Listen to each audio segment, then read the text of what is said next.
Okay, good to record.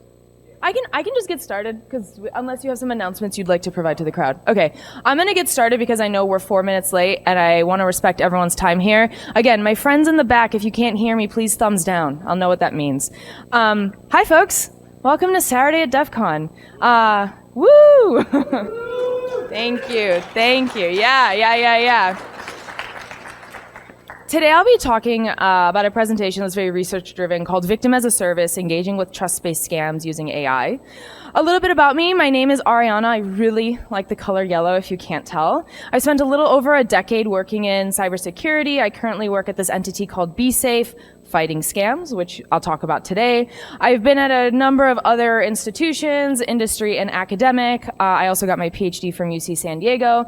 The most important thing that you should know about my career is that I have always been driven to use data to improve security outcomes for people. And that is kind of the core thesis of this talk as well.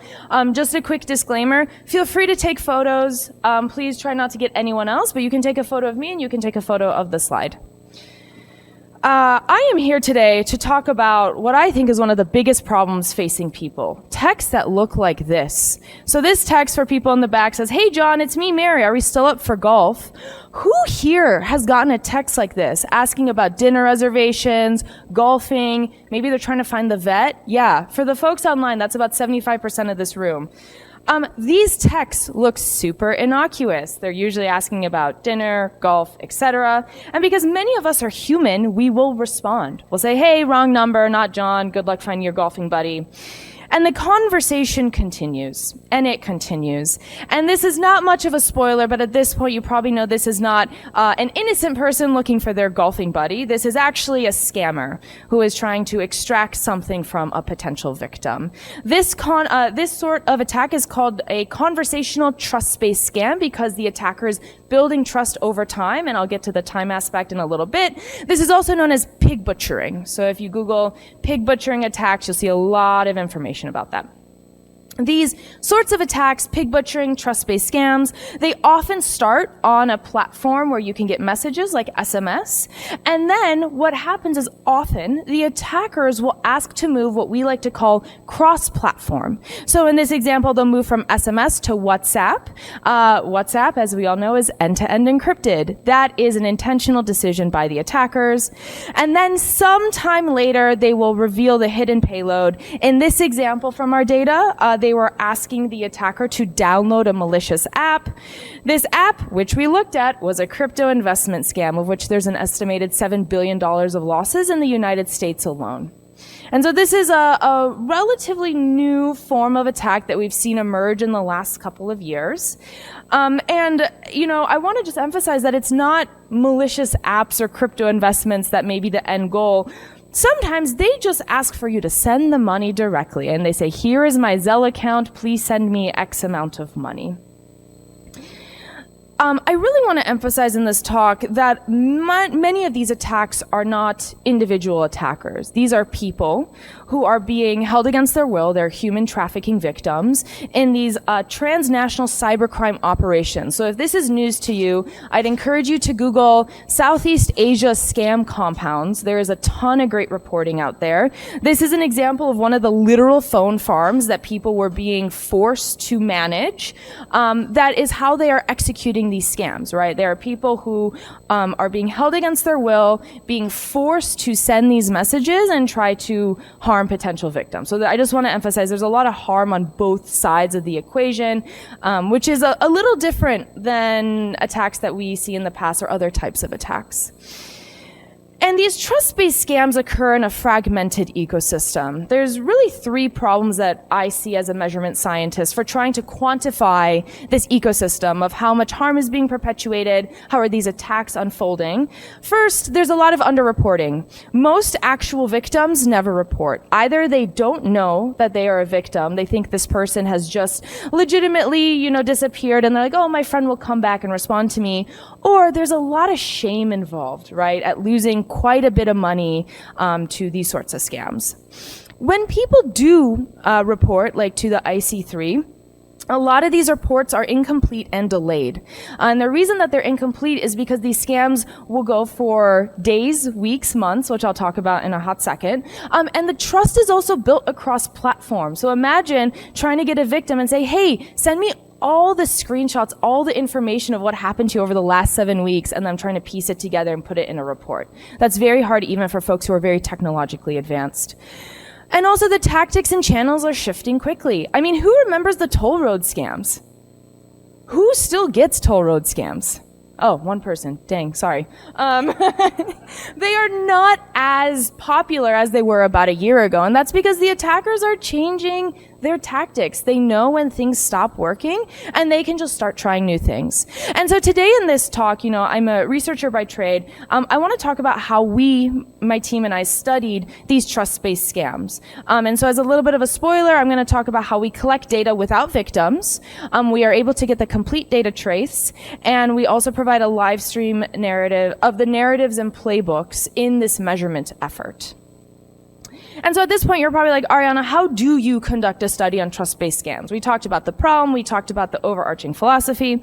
Well, we're going to create a system that engages with attackers. It's completely passive at first. These are pictures of people who have reached out to us on this system. You can see at the bottom, Lenny Kravitz graced us with his presence. Spoiler, it's not Lenny Kravitz. It is an attacker. But our system will essentially sit online and will wait for inbound to come in. So it's completely passive at first. We will send one message at a time. There is human-in-the-loop intervention, of course, to make sure that things aren't going off the rails in an AI or safety respect.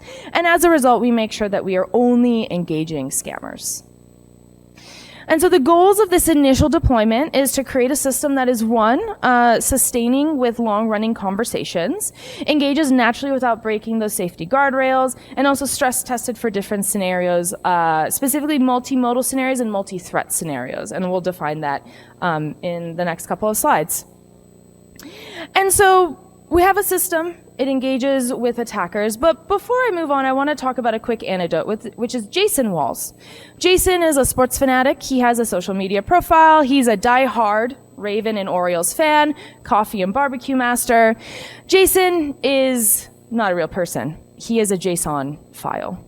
And so, yeah. If I start calling Jason by JSON, that's because they are just the same to me. But Jason is a completely fake persona, right? Everything about him is generated, the selfies, the PII, the jobs, his hobbies even. And Jason is one of many of these types of personas that we have created in an effort to accumulate this data on these sorts of scams. And so Jason goes online. He has a social media profile. Doesn't really matter what social media platform. I know this is, one of them, but this happens across basically every platform you can think of right now. And so follow requests roll in quite quickly after Jason comes online, and as well as initial messages. And so you can see, maybe not the people in the back, but I'll just describe on the right-hand side, we're getting a lot of, hi, Jason, hello, hey, nice to meet you. These happen to be people who appear to be women, slightly younger, right? And so you can kind of see where the scam is starting to originate. I'm going to focus on Alyssa. Alyssa is a very popular personality in the fraud space. Alyssa reaches out to us. What happens is daily messages, right? So Alyssa is chatting with us. We are chatting back with her to see what is happening here. She's sending multimedia like selfies. And then at some point, unsurprisingly, she asks, hey, let's move over to WhatsApp. This is an app I really like conversing with my friends and family, and how about we move over there? And so the conversation moves to WhatsApp, where the multimedia continues, so not only selfies, but pictures of brunch. Who doesn't love brunch? Videos. And then eventually comes the fraudulent ask that I mentioned at the beginning of this talk. And so this WhatsApp conversation with the fraudulent crypto investment app is from this conversation with Alyssa. But again, don't forget, it is not just investment apps. They can ask for basically anything that is financially motivated. And so because I'm an empiricist, I'm a measurement scientist, I'm going to talk not only about JSON, but what we learned from this study. So like I said, JSON was one of many that we put online. And so I'd like to talk about, in aggregate, what we found across the many conversations that we had. And so in this pilot, we had a little over 1,000 conversations. It was, relatively small scale. And these conversations lasted on average 8 days. This is an average, folks. We saw many conversations that skewed the average because they were weeks to months long. When I say these are long-running conversations, I really can't emphasize how much on the long-running aspect. Any sort of scam that you can think of, we probably saw. Pig butchering, romance, job employment, giveaway scam, sympathy scam, impersonation scam. Again, these tactics and these channels are changing quickly. Is that a question in the back? Could you save the questions for the end? Thank you. I appreciate it. It's hard to hear with the room set up, but I will come back to you. And because we have all of this data, we're able to start mapping these trends, playbooks, and tactics, right? And so just to break it down, at conversation step 1, we have the inbound that starts very innocuously. It's, again, those messages I showed at the beginning. But because we have collected all this data, we can say by message 10, hey, this is a scam, like with very high confidence, this is a scam or this is an errant message happening online. Again, because we can start to bucket the conversations. They look similar when you get enough of the data. By message 25, we start to see requests for cross-platform. So this is an average, but imagine a conversation with your friends and family. How long does it take you to get to 25 messages? Days, right? Sometimes not. And if they send a malicious or suspicious domain, it usually happens around message 40. And so this is what we like to call the trust building phase, this middle portion. And so I just want to talk about some interesting data in the middle of that before I finish the scam lifecycle analysis. I mentioned that a lot of the scammers like to move cross-platform. This happens 65% of the time. And so in 65% of the cases, the attackers ask to move to something like WhatsApp, Telegram, Signal, WeChat, all which have some semblance of end-to-end encryption. I know Telegram is a hot one up there. But this is happening a majority of the time, right, where they ask to move from the originating platform off. And that's one, the main point for that is because it makes it harder to track the scam and the corresponding fraud. What was also really interesting and was kind of caught us off guard is that 22% of the messages have multimedia in them. So think images, voice, video. This was kind of surprising to us. We were like, oh, they really like to send a lot of these multimedia. Why is that? And a lot of it is for trust building, right? Again, it's like you like French toast, I like French toast. I'm not a dog on the internet. I'm actually Lenny Kravitz. Please believe me, right? But 12% of those images contained the financial exfiltration method, right? So think financial accounts, cash apps, etc. Those were embedded in the image, which again is a tactic that they use to get around fraud detection mechanisms. And so it's really important to be able to ingest the multimedia in our system because 12% of the time, that's where the financial exfiltration lives. We were also able to analyze the Gen AI usage by these scammers. And while we did find AI voice cloning for impersonation, like a lot of the voices appear to be AI generated, the images weren't deepfake, they were just stolen. We found them online.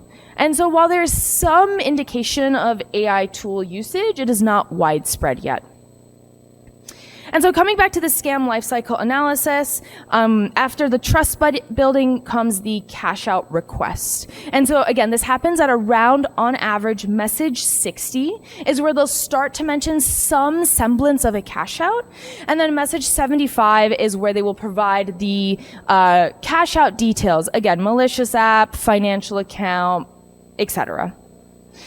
Because we're scientists by trade, I like to always talk about some of the interesting findings we saw. There were some very curious cross-language observations. So I know this is going to be really small for the people in the back. The first 2 rows of this are showing English text with this word alai kind of interspersed in the text. And when we looked into this, we found, based on our research, that alai is actually a scammer calling card from Nigeria. And so this is basically scammers in Nigeria saying, hey, I'm a scammer. Are you a scammer? Because we should not be talking to each other and wasting each other's time. Yeah. And so are these indications of them communicating even though they may not know who their victim, they don't want to victimize each other, essentially.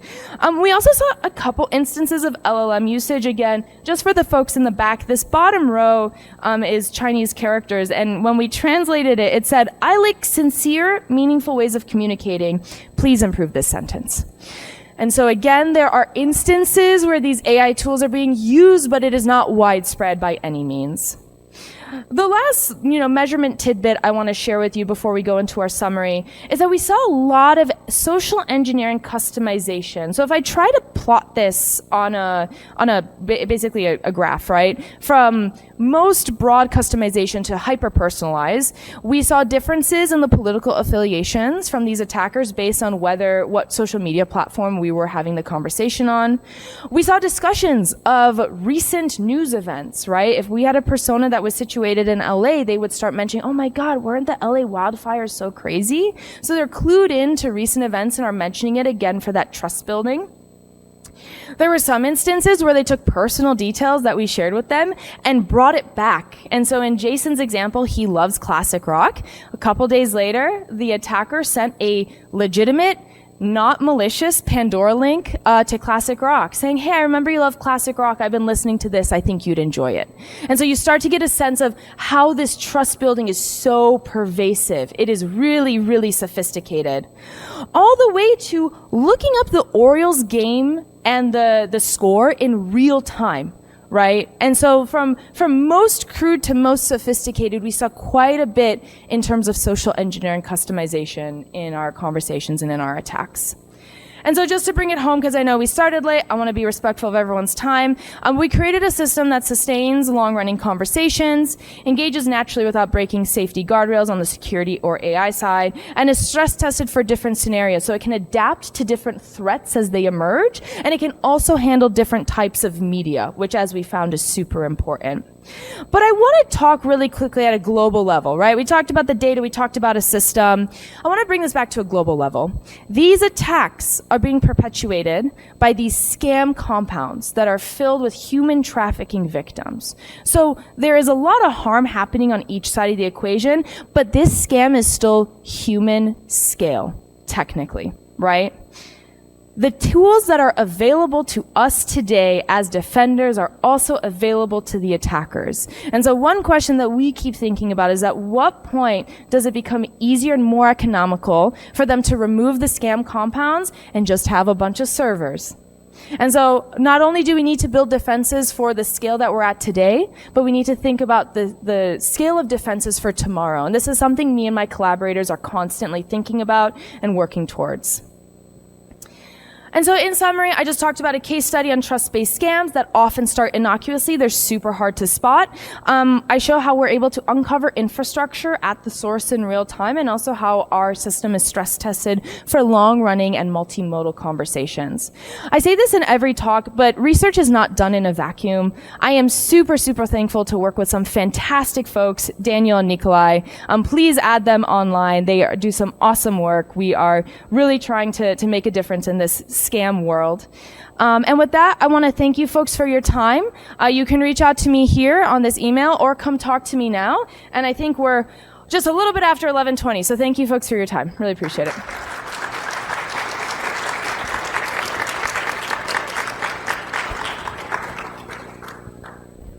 Yeah. Do we have a microphone for questions? We do not? Okay. Great.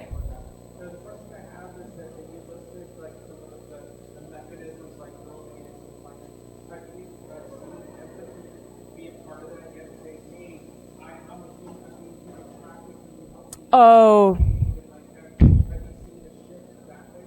Yeah, so the question is, we were talking about the scam categories. Do we also see, folks saying, hey, I am also a victim, I need some help? No, because, and there's been a lot of reporting on this, and a lot of folks have many opinions on what to do because we know these folks are being trafficked. We suspect that these folks are not texting for help because all of the infrastructure is getting monitored. And so they will end up in a worse situation if they say, hey, I'm stuck here, can someone help me? I think this is where it's really important to collaborate with local, federal, and global law enforcement, because this is a much bigger scale than, any of us can handle on our own. I've also gotten the question, folks are like, oh, should I send resources to try to help them? And again, there is reason to believe that can also be harmful. So it's a really tricky situation that we're a lot of people are trying to figure out, ourselves included. Yeah.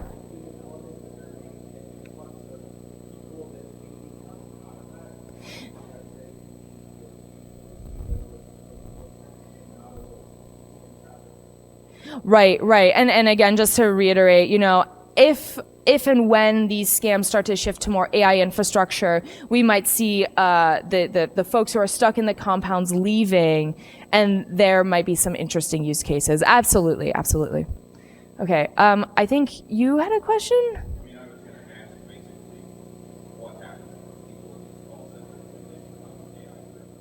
Yeah, so the question is what happens to the people in these call centers when they become AI driven? I mean, the hope is that they are released and that people are not getting trafficked and caught. But it is a really, I can't emphasize how tough of a situation it is. Yeah. Yeah.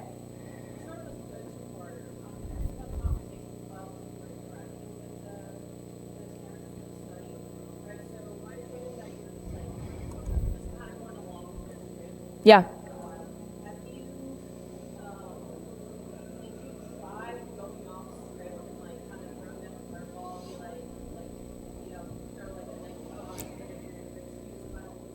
The question was, there's obviously a script. Do we try to go off script? We are constantly doing research to figure out, can we go off script? How much do we go off script? What happens when we go off script? Which is part of us just trying to improve our tactics and defenses as well. So yes, there's, I have a lot of interesting anecdotes which I can share after, but for the sake of questions, I'll keep going. Yeah. And then I see you over there. Yeah.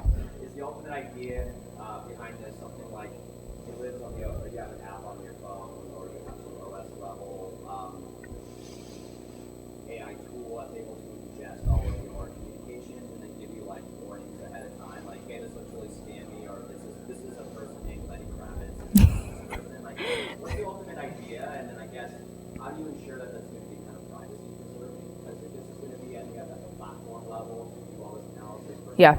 Yep. So the question is twofold. It's like, what is their current philosophy and kind of where are we going? And then also, how do you make sure that's privacy preserving? So our current philosophy, just at the scale we're at, is find the attacker infrastructure, work with organizations to shut down that infrastructure, with the idea being that scams, like security, are a Swiss cheese model, right? You've got training, you've got intervention. If all of that fails, we are just trying to take down the infrastructure. So if someone has fallen for the scam and they are heartbroken, they at least won't have a place to send their money because those accounts will have been taken down. Long term, where we're going, consumer applications is definitely, like a consumer app is definitely on our radar. I think at the end of the day, these sort of OS on device level protections is really where it's going to live. And there's a lot of interesting research that we are continuing to look at and learn from how to keep it privacy preserving. But that's something that's very much on our mind. And again, would love to talk to you after, just trying to keep things short because I know there's a lot of other questions. I think there's nope. Okay, over here.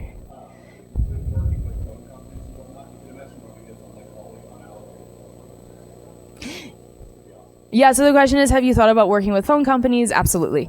So we have partners in a lot of different spaces, and that is one of the spaces that we're working in. Yeah.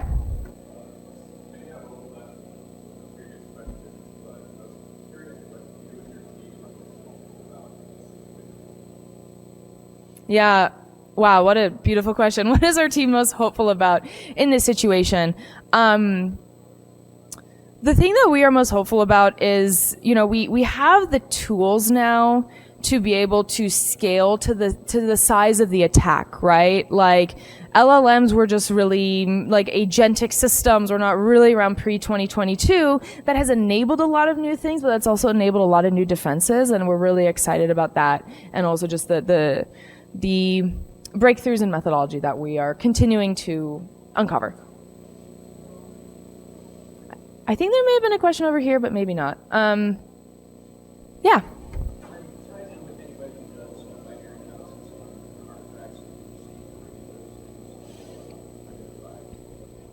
Yeah, the question is, are you tied into anyone doing like binary analysis on artifacts that we receive? Yes. So that's something, if we get IPs, domains, basically any part of the infrastructure, we are running automated analysis on it. Again, because our background is researchers by trade, mine is cybersecurity, but my two collaborators are both AI researchers. And so we're like, any piece of data we get, if we can continue to extrapolate from it, that's very much on our mind. Okay, I think I'll take one more question, and then if anyone else has other questions, I'll take them up here. Yeah.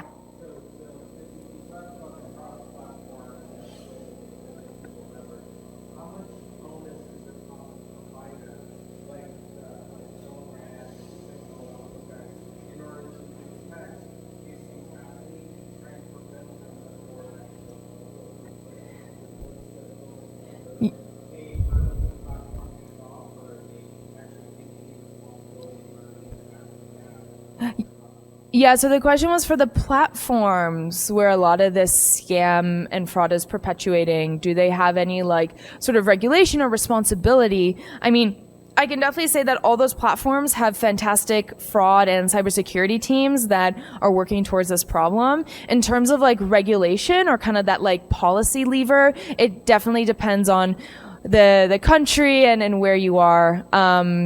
I will say I think there could be stronger policy regulations in the United States, which is where I'm most familiar with policy regulations. Folks, thank you so much for your time. I'll hang around. Come ask me more questions.